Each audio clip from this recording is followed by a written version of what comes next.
ओम नमो भगवते वासुदेवाय। स्वागत है आप सभी का हमारे चैनल पर। आज के इस वीडियो में आप सुनेंगे कार्तिक मास के महात्म का 29 और 30वां अध्याय। कथा आरंभ करने से पहले आपसे एक ही आग्रह है, अगर अभी तक आपने चैनल को सब्सक्राइब नहीं किया है, पहली बार चैनल पर आए हैं तो चैनल को सब्सक्राइब करके बेल आइकन पर क्लिक कर लीजिए और अगर कथा पसंद आती है तो लाइक करके शेयर भी करिए। तो चलिए शुरू करते हैं आज की कथा। राजा पृथु ने नारद जी से पूछा, हे नारद जी, कृष्णा और वेणी नदी के तट पर शिव और विष्णु के गणों ने वैश्य के शरीर से कलहा को मुक्त किया था। मैंने ये कथा भली प्रकार से श्रवण की थी। मैं ये जानना चाहता हूँ कि यह कार्य उन दोनों नदियों के प्रभाव से हुआ था या फिर इस क्षेत्र के प्रभाव से हुआ था। आप मेरा ये संदेह दूर करके मुझे ये बताने की कृपा करें। देवऋषि नारद बोले, कृष्णा नदी साक्षात भगवान कृष्ण जी का शरीर है और वेणी नाम वाली नदी साक्षात महादेव का शरीर है। इन दोनों नदियों के संगम का महात्म तो स्वयं ब्रह्मा जी भी वर्णन करने में असमर्थ है। आपने ये लोकहित में प्रश्न पूछा है तो मैं आपको इसकी उत्पत्ति का वृत्तांत सुनाऊंगा, सो तुम ध्यान से सुनो। चाक्षुष मनवंतर के आरंभ में एक बार श्री ब्रह्मा जी ने सह पर्वत के शिखर पर यज्ञ करने की तैयारी की। वे यज्ञ का सभी सामान इकट्ठा करके भगवान विष्णु, शिव तथा सभी देवताओं सहित उस पर्वत के शिखर पर पहुंचे। तब महर्षि भृगु आदि ऋषि मुनियों ने ब्रह्म मुहूर्त में उनको दीक्षा देने के लिए एक सभा का आयोजन किया। इसके लिए उन्होंने ब्रह्मा जी की पत्नी स्वरा को बुलावा भेजा। वे बहुत धीरे धीरे आ रही थीं।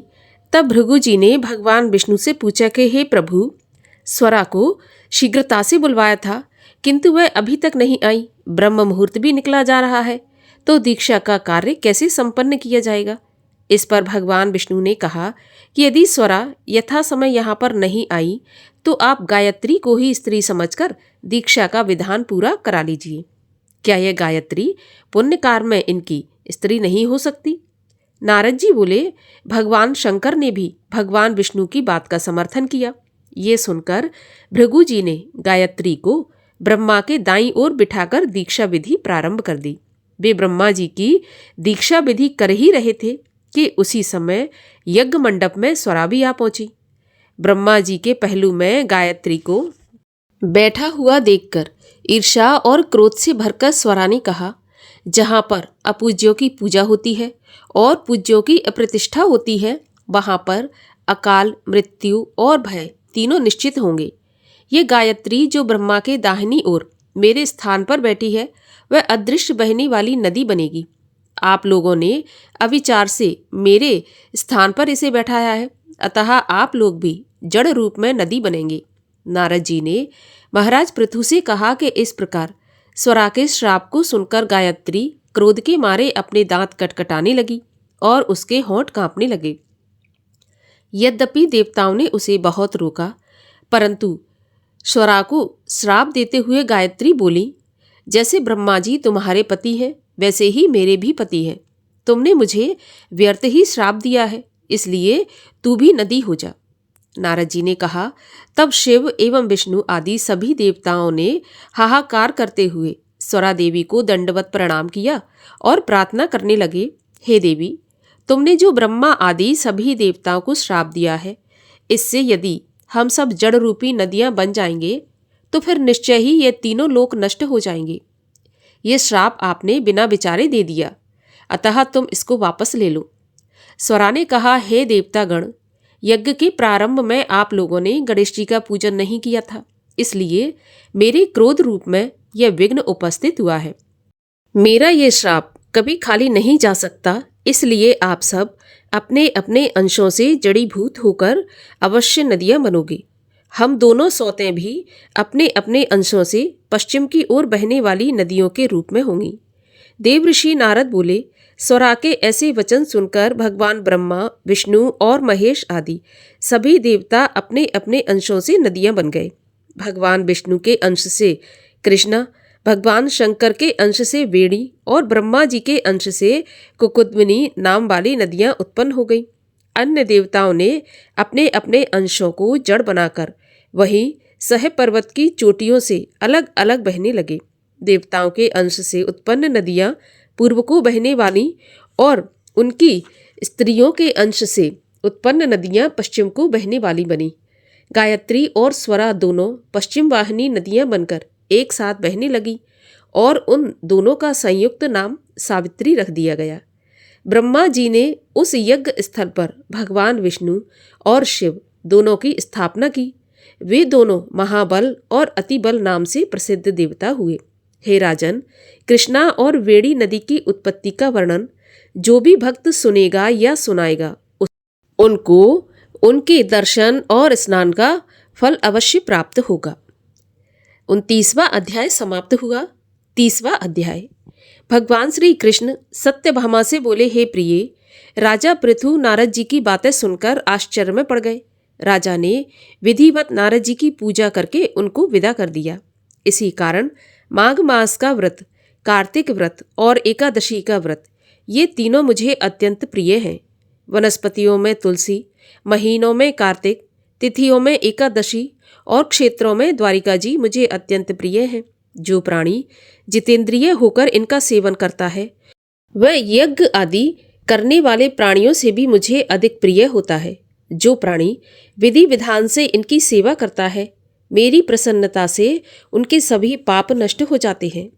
श्री कृष्ण जी के वचन सुनकर सत्यभामा जी ने कहा, हे नाथ, आपने बड़ी आश्चर्यजनक बात बताई कि दूसरे के द्वारा किए हुए पुण्य के फल से कलह को मुक्ति मिली। इस कार्तिक व्रत का बड़ा महात्म्य है और यह आपको इतना प्यारा है कि इसके प्रभाव से पतिद्रोह करने वाली कलह के पाप भी केवल तुलसी दल मिले जल के स्नान से ही नष्ट हो गया। दूसरे प्राणी द्वारा किया हुआ पुण्य उसके द्वारा दूसरे को देने अथवा बिना दिए ही कैसे मिल जाता है, ये आप मुझे समझाइए। भगवान श्री कृष्ण जी बोले, बिना दिए हुए पुण्य तथा मनुष्यों को कैसे मिलते हैं, सो आप सुनो। सतयुग, त्रेता और द्वापर युग में पुण्य और पाप के कुछ अंशों का भाग देश, गांव और कुल को प्रभावित करता था, परंतु कलयुग में केवल पुण्य या पाप को करने वाला ही पुण्य और पाप का भागी होता है। ये व्यवस्था संसर्ग ना करने पर कही गई है। बिना संसर्ग के स्वयं किए हुए कर्मों की ऐसी व्यवस्था कही गई है। संसर्ग करने से पुण्य पाप दूसरों को कैसे मिलते हैं, सो आप सुनो। सतयुग में देश, ग्राम तथा कुलों का दिया हुआ पुण्य अथवा पाप मिलता था, किंतु कलयुग में पढ़ने, यज्ञ करने तथा एक साथ भोजन करने से पाप पुण्य का आधा आधा फल मिलता है। एकमात्र कर्ता को एक स्थान पर बैठने, भोग करने, विवाह आदि संबंध और एक पात्र में भोजन करने से मनुष्य को पाप या पुण्य का चौथाई भाग मिलता है। देखने, सुनने और मन के द्वारा ध्यान करने से मनुष्य को पुण्य या पाप का 100वां भाग का फल प्राप्त होता है। एक आसन पर बैठने, एक सवारी चढ़ने पर, श्वास लेने पर पुण्य या पाप का चौथा भाग मिलता है। स्पर्श करने, दूसरे की स्तुति करने से पुण्य और पाप का 6वां भाग मिलता है। देखने, सुनने और मन के द्वारा ध्यान करने से मनुष्य को पुण्य या पाप का 10वां अंश मिलता है। दूसरे की निंदा, चुगली और धिक्कार देने से प्राणी उसके किए हुए पापों को ले लेता है और अपना पुण्य उसे दे देता है। स्त्री, नौकर और शिष्य के अतिरिक्त जो मनुष्य दूसरे से सेवा करवाकर उसको पैसा नहीं देता, तो वह सेवक उसके पुण्य का भागी होता है। एक लाइन में भोजन करने वाले मनुष्यों में जो परोसने में किसी को छोड़ देता है, तो जिसे छोड़ा गया है वह मनुष्य परोसने वाले के पुण्य में से 6ठा भाग प्राप्त कर लेता है। स्नान, संध्या आदि करते समय कोई किसी से बातचीत करता है, तो बात करने वाले मनुष्य के पुण्य का 6ठा भाग उस संध्या वंदन करने वाले को मिलता है।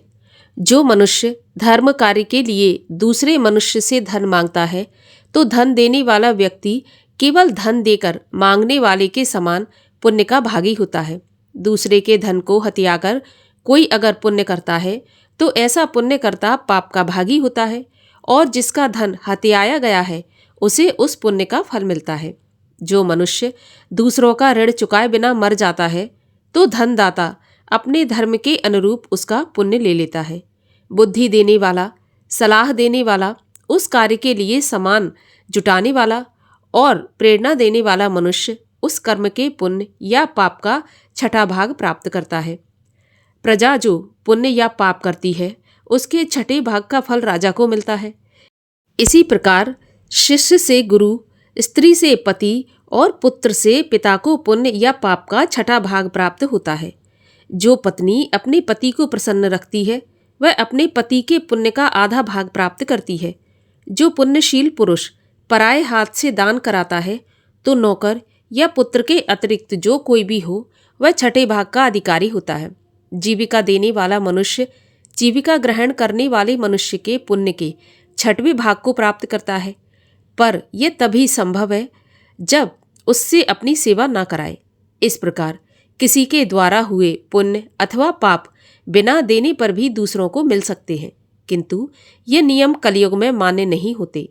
कलयुग में तो केवल करने वाला ही अपने पुण्य या पाप को भोगता है। इस संबंध में एक बड़ा पुराना इतिहास तुम्हें सुनाता हूँ जो बहुत ही उग्र और पवित्र बुद्धि प्रदान करने वाला है। उसे तुम ध्यानपूर्वक सुनो। यहाँ पर 30वां अध्याय भी समाप्त होता है। और अब सुनिए श्री तुलसी चालीसा। श्री तुलसी महारानी करूं विनय सिर नाय, जो मम संकट हो विकट दीजे मात नशाय। नमो नमो तुलसी महारानी, महिमा अमित न जाए बखानी। दियो विष्णु तुमको सम्माना, जग में छायो सुयश महाना। विष्णु प्रिया जय जयति भवानी, तिहूँ लोक की हो सुख खानी। भगवत पूजा कर जो कोई, बिना तुम्हारे सफल न होई। जिन घर तब नहीं होए निवासा, उस पर करहि विष्णु नहीं वासा। करे सदा जो तव नित सुमिरन, तेहि के काज होए सब पूरन। कार्तिक मास महात्म तुम्हारा, ताको जानत सब संसारा। तब पूजन जो करें कुंवारी, पावे सुंदर वर सुकुमारी। कर जो पूजा नित प्रति नारी, सुख संपत्ति से होए सुखारी। वृद्धा नारी करे जो पूजन, मिले भक्ति होवे पुलकित मन। श्रद्धा से पूजै जो कोई, भवनिधि से तर जावे सोई।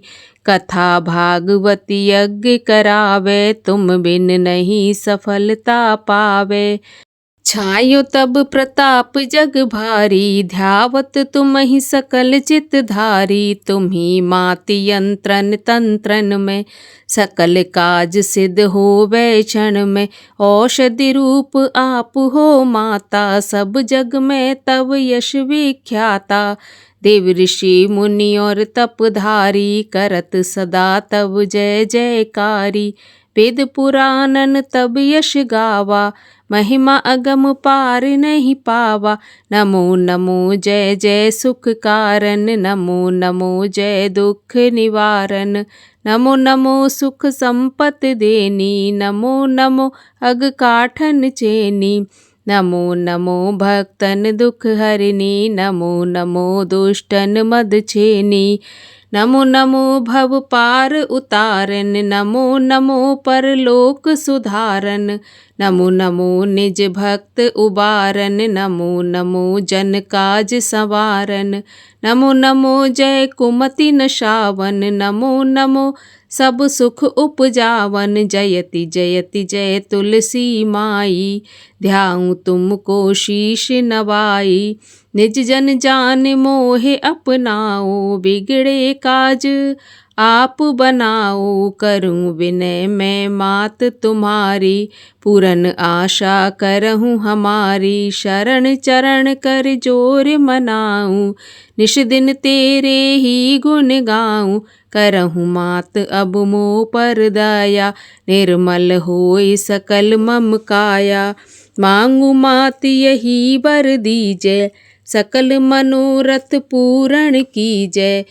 जानू नहीं कुछ नेम अचारा, क्षमहु मात अपराध हमारा। 12 मास करे जो पूजा, तासम जग में और न दूजा। प्रथम ही गंगा जल मंगवावे, फिर सुंदर स्नान करावे। चंदन अक्षत पुष्प चढ़ावे, धूप दीप नैवेद्य लगावे।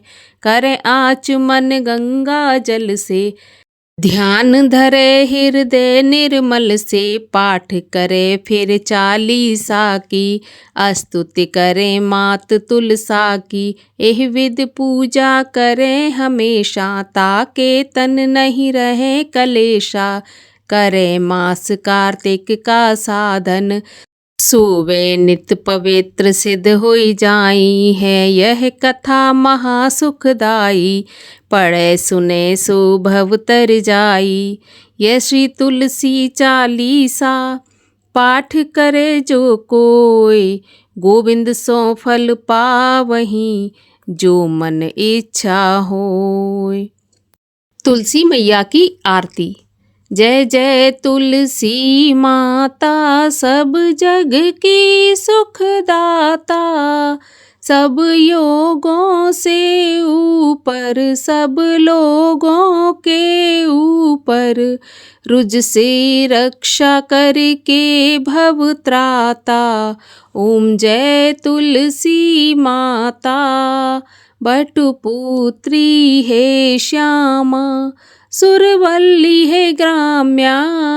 विष्णु प्रिय जो तुमको, सेवे सो तर जाता। ओम जय तुलसी माता। हरि के शीश विराजत, त्रिभुवन से हो वंदित। पतित जनों की तारिणी तुम हो विख्याता। ओम जय तुलसी माता। लेकर जन्म विजन में, आई दिव्य भवन में। मानव लोक तुम्ही से, सुख संपत्ति पाता। ओम जय तुलसी माता। हरि को तुम अति प्यारी, श्याम वरण कुमारी। प्रेम अजब है उनका, तुमसे कैसा नाता। ओम जय तुलसी माता। बोलिए तुलसी मैया की जय, भगवान विष्णु की जय, कार्तिक मास की जय।